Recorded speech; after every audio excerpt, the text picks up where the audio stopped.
This is Nick. This is Jack. It's Friday, the real Friday, July 1st, and today's pod is the best one yet. TBOI, this is our last pod until T-Boy Tuesday. Yetis, enjoy your 4th of July Grillapalooza out there. If you miss us, we are doing our weekly live event on Instagram, T-Boy Live, today at 12 o'clock noon Eastern Time. You can ask us about investing, entrepreneurship, or our takeaways from the pod episodes this week. That's right. At T-Boy Live on Instagram, we're discussing investing, entrepreneurship, and our takeaways from this week. Jack, before we throw a shrimp on the Barbie, what's our first story? If you're hitting the beach this weekend, you may bring your own 12-pack of LaCroix. LaCroix just said they had their best quarter ever, but did it taste like that? For our third and final story, New Zealand Airlines is replacing cramped economy seats with triple-decker bunk beds. Besties, the future of airlines is retail, not feet. And our third and final story is Zigazoo. Zigazoo just hit a $100 million valuation to be the social media app for kindergartners. If you're happy and you know it, tap to like. Tap to like. But before we hit that wonderful mix, Nick. Do I even need to say it? It's honestly just the best mix before a 3-day weekend. Remember, the trickiest trademark of them all. Jack, the craziest of the copyrights, shall we reveal it? It's not that Adam Newman tried trademarking the word we. Yeah, thanks to Yeti Moshi, we now know that happened. Masa! Or it's not Ferrari trademarking their unique engine purr. Thanks for letting us know, Rodrigo. Or the 600 terms trademarked by the United States Marines. Salute to a Marine named Kate who DM'd us that. The trickiest trademark is owned by Facebook, who owns Face. Yetis, your face is Facebook's. Not your literal face, but the word face to describe your face.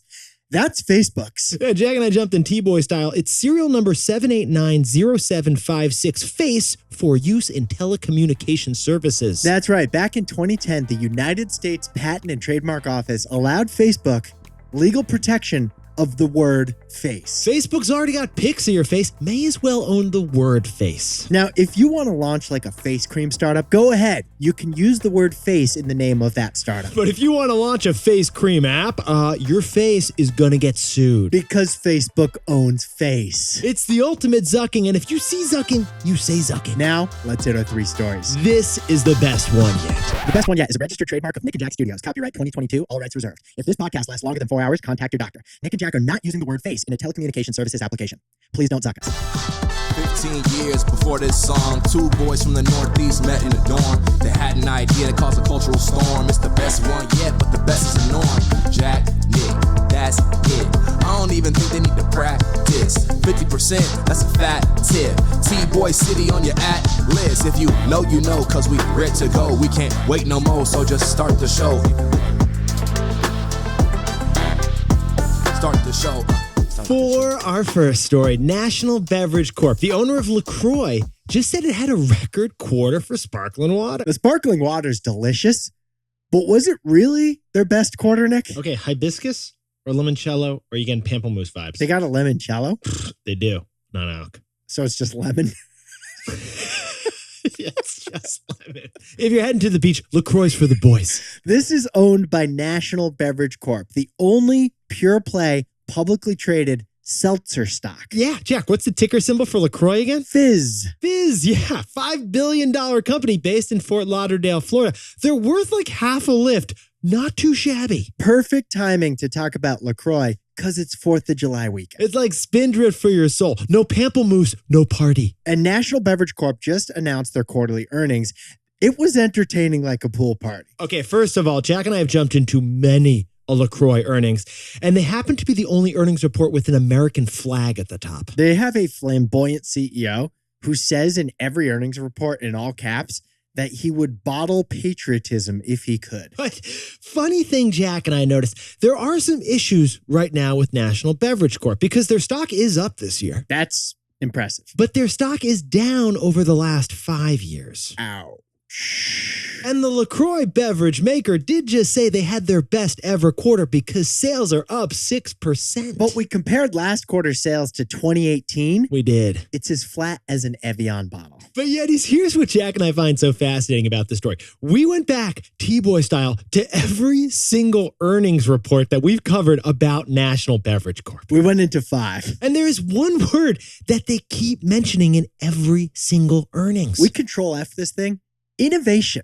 They use the word innovation like Ohio State uses the word the. Like, for example, just in this past quarter, Jack, what were the new innovations that National Beverage said they whipped up for LaCroix? Beach plum, black raspberry, and guava Sao Paulo. 3 new flavors. But then, Jack, what was the other innovation? Like the innovation they were really highlighting last quarter? LaCroix cherry blossom. Cherry blossom. Have you had a cherry blossom? I didn't know that was a flavor. I didn't know they were edible. It's like a perfume, maybe, not a drink? Now, these innovations, they sound delicious. Okay, full disclosure. Love the guava. But they're just flavors. Hey, National Beverage, where's the can innovation? Where's like a keg-sized LaCroix for the beach party? LaCroix, where is the collaboration innovation? Like Coca-Cola just did with Jack Daniels. LaCroix, where is the trend-catching innovation? Ready-to-drink canned cocktails is all the rage.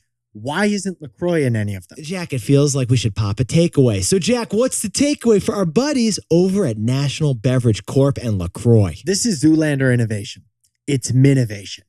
It's innovation for ants. Yeah, besties, those new flavors, they're not innovations, they're minivations. They're marginal improvements. They're not major advancements in the product. Yeah, minivations, that's fantastic for engagement. They keep your core customer excited. But innovations, real innovations, are crucial for growth. That's what gets new customers into LaCroix. It's just like Derek Zoolander said. What is this? Innovation for ants? The wise Derek Zoolander once hath said. So National Beverage Corp, yeah, their stock soared until 2018, but then the competition to seltzer came in. And when competition is fierce, which it is in seltzer, if you're not innovating, your stock's going to fall. LaCroix, still delicious, but it's minivating, not innovating.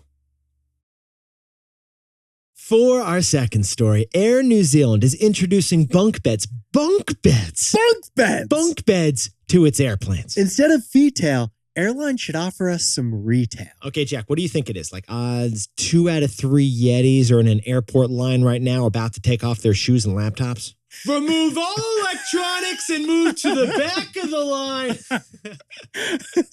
The other third is removing their shoes to find some change to pay for the gas. I already took off my belt, man. Well, New Zealand, an island nation. You don't need to watch the trilogy of Lord of the Rings to know how remote New Zealand is. Flights to and from New Zealand, they take a long time. So New Zealand's airline company, which is majority owned by the government, is adding bunk beds. They're adding bunk beds to the economy section of their flights. It's a new product that they're calling the Sky Nest, which will exist in the sky. They call it the Sky Nest. We call it the triple-decker bunk beds. They're like a dibs on top bunk situation, but in row 59. Right. So in the back of the plane, they're going to have 3 beds on one side stacked on top of each other and 3 beds on the other side of the aisle stacked on top of each other with a curtain that you can draw. So you may be in the back of the plane in row 86, but you can still book out a bunk bed for a portion of the flight. It's a 6-pack of sleepers that the whole, coach section gets to share with each other for the flight. Ipso facto, the world's first sleep pods for economy travelers. Now, these Kiwis at Air New Zealand, they know them some marketing. They do know marketing. Jack, what was the line you noticed? This is from the press release. They said, it's time to swap out the headrest for some bed rest. Yeah, this is a full-size mattress for spooning or sporking in the sky. Anytime I try to sleep on a headrest in a plane, my back hurts. It's you never get over. I mean, the FAA is going to mandate no pillow fights at 30,000 feet. Now, of course, first and business class, they've had lay down beds for a while, but this is for the economy section. But what also makes these new bunk beds so wild is that they're the first thing you're going to pay for on an airline that doesn't feel like a fee. Yetis. United Airlines, they have a seat selection fee and a priority boarding fee. Delta, they got a baggage fee, a pet fee, and an in-flight Wi-Fi fee. Spirit has a legroom fee, a soda fee, a bathroom fee, and a fee. Yeah, everything we pay for on an airplane, it feels like it should have been included. Instead, it's a fee. Right. Here's the situation. Airlines, they know you are a captive audience for 4 hours and 32 minutes. So they've created a new industry. fee-tail. Feetail. So that's why Jack and I love the idea of this product from Air New Zealand, because it's not feetail. Jack, what would you call this thing? It's retail. It feels fair to pay extra for 3 hours in a sleep pod. It feels fair to pay extra to bunk up in a bunk bed that's a triple-decker bunk bed. It's just good retail. It's not fee-tail. So Jack, what's the takeaway for our buddies over in the entire airline industry? The longest delay in the airline industry is disruption to the airline industry. Besties, in the 1970s, airlines got disrupted by Southwest and its happy flight attendants and its direct routes. Yetis, in the 1990s, JetBlue reminded us that low-price air travel doesn't have to stink. But honestly, Jack, since then, what have we been seeing? We've been deprived for 20 plus years of any innovation in airlines. And that's one reason why just 33% of Americans have positive views of airlines. That's it. Now, an area that could disrupt air travel for the benefit of consumers and boost that positivity rating? Sleep. Sleep. Like the health and wellness trend that's brought attention over the last couple of years to sleep, that's an opportunity. For airlines. And Air New Zealand is reimagining their airplanes to prioritize sleep. So the way Jack and I see it, the longest delay in the entire industry, it's disruption. And disruption could finally come to airlines in the form of an economy triple-decker bunk bed. And now a word from our sponsor, Robinhood. Nick, you got introduced to the Robinhood app the old-fashioned way, right? Yeah, I did. My girlfriend, now wife's older brother, who was that guy who worked in tech and knew about the next iPhone before Apple did. He told you about the Robinhood app? He told me about the Robinhood app. All right, so you signed up because you wanted to buy a stock. Because it was hard to figure out how to buy a stock when you're 25 and it's 2014. Yeah, back then you had to find a broker, call a broker on the phone, Call them. pay a commission to that broker. Instead of calling, suddenly there's this app. You just swipe and you could buy the stock. Robinhood's interface felt as easy as ordering an Uber or snagging a sandwich on Seamless. And it still is. So if you're not a Robinhood user yet and you want to get started, you can go to Robinhood.com/TBoy and you can choose, get this, a free stock. That's Robinhood.com/TBOY. Certain limitations apply and all investments involve risk. Robinhood Financial LLC, member SIPC. Robinhood, by the way, no longer affiliated with us or the podcast. For our third and final story, Zigazoo. Zigazoo, not a Spice Girls line, a social media app for kids, just hit $100 million valuation. A social media app for kindergartners has 1 million users, and that's a sign. Okay, Jack, what is this? A new world record? How many times can you say the word safe in 3 paragraphs? Zigazoo says it 6 times on their website's About Us page. Yeah, they do. It's the world's largest social network for kids. Hence the safety concerns. Earmuffs. Now, the NBA, Serena Williams, and Jimmy Kimmel all just invested, pumping up Zigazoo to a $100 million valuation. They have 1 million users, but it's not just the number of users and the fame of the investors that's impressive. It's the content partners too. Okay, on the content side of the platform, they got Apple, Netflix, Nickelodeon, LeBron James, and Dolly Parton to make content for this kids app. And the content they're making is to engage children age 3 to 12. So we jumped in T-Boy style and set up a fake account. Yes, we did. And at first glance, what Zigazoo looks like is it's training wheels for TikTok. It's onboarding for Instagram. Funny, to set up an account, it has to be a parent and a kid together. Yes. Because they require you record a video showing that it's not just a rogue kid and it's not just a creepy adult who doesn't have a kid trying to set up an account. Once verified, you can hand off Zigazoo to little Luna to scroll through videos that happen to focus on one very particular tech need. Engagement. Like the videos are, have you done tie-dye?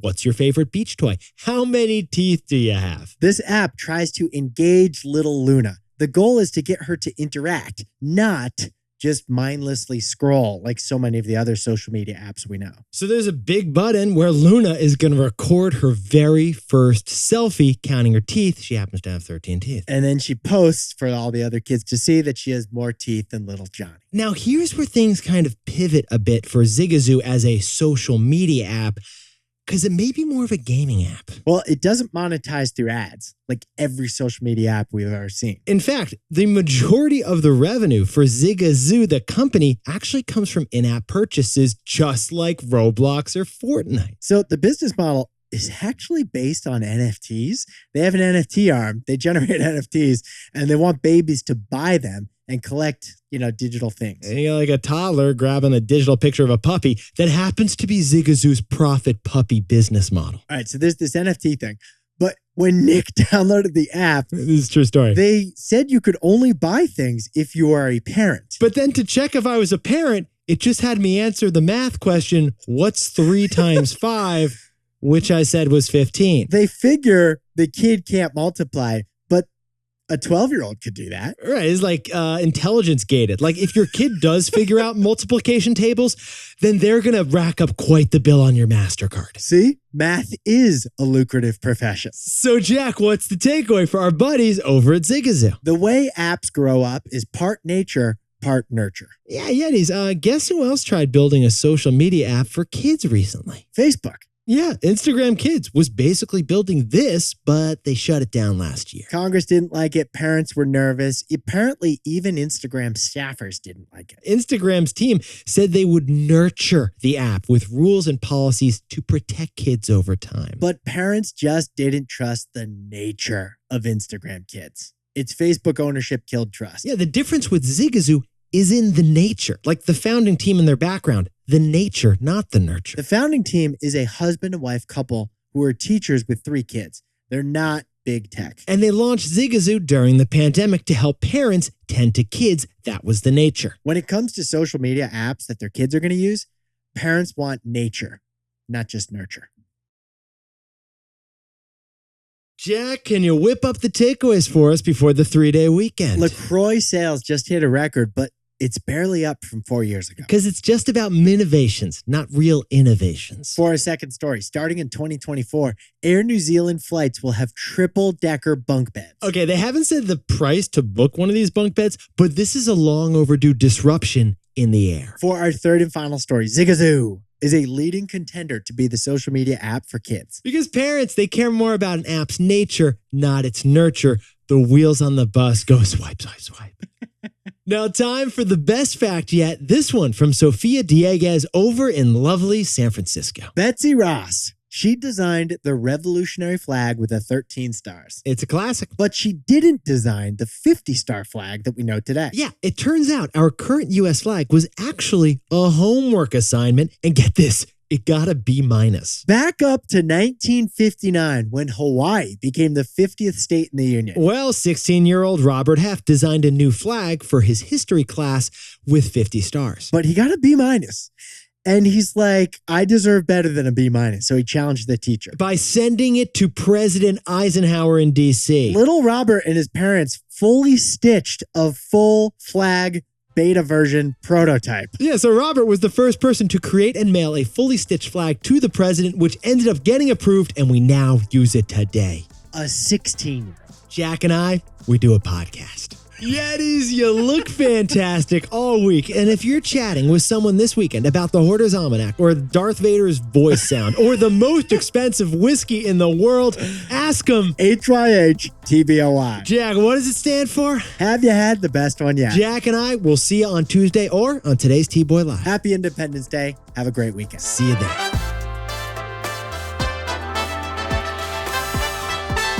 And before we go, Chris, Jake, Molly, Jose, Eric, Brian, David, Daniel, Dakota, and Dominic, thank you for sending us pics of Rivian trucks out in the wild. Congratulations to Dominique Polizzi and Stella Kiefer, who got engaged in Barcelona. And Jack, get this. Jessica Loy is celebrating her 30th birthday by jumping out of an airplane in Key West at the exact same time she was born. Sounds like she's getting reborn. Yeah, Jessica is celebrating 20 years at the Tennessee Valley Authority over in Chattanooga. And happy birthday to Melissa Van Holstein in Austin, Texas. And Jen Jang turning 30 over in Brooklyn. And happy 32nd birthday to Vicente Banuelos in Illinois. And Dr. Mark Uemura over in Salinas, California, home of John Steinbeck. And happy birthday to Brandon Hahn in the north end of Boston. And Marquis Jones is going to be celebrating his birthday over in Thailand. Happy birthday to Matthias Schilling in San Francisco. And Christoph Holiday over in Detroit. Happy birthday to Papa Mark Brady in Toronto. And Justin Schulte turning 30 in Duluth. And to anyone else celebrating something today, make it a T-Boy. Celebrate the wins.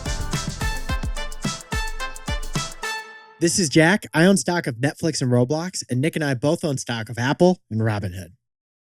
And now a word from our sponsor, Robinhood. The first time I tried to buy a stock, I got burned badly. Is this when you wanted to buy a share of Ford because you like the chassis over in Detroit? Yes, I had $200, so I bought $200 of Ford stock. I didn't get $200 of Ford stock, though. I got $192. The commission fees. By the time the stock climbed back to $200, I sold it.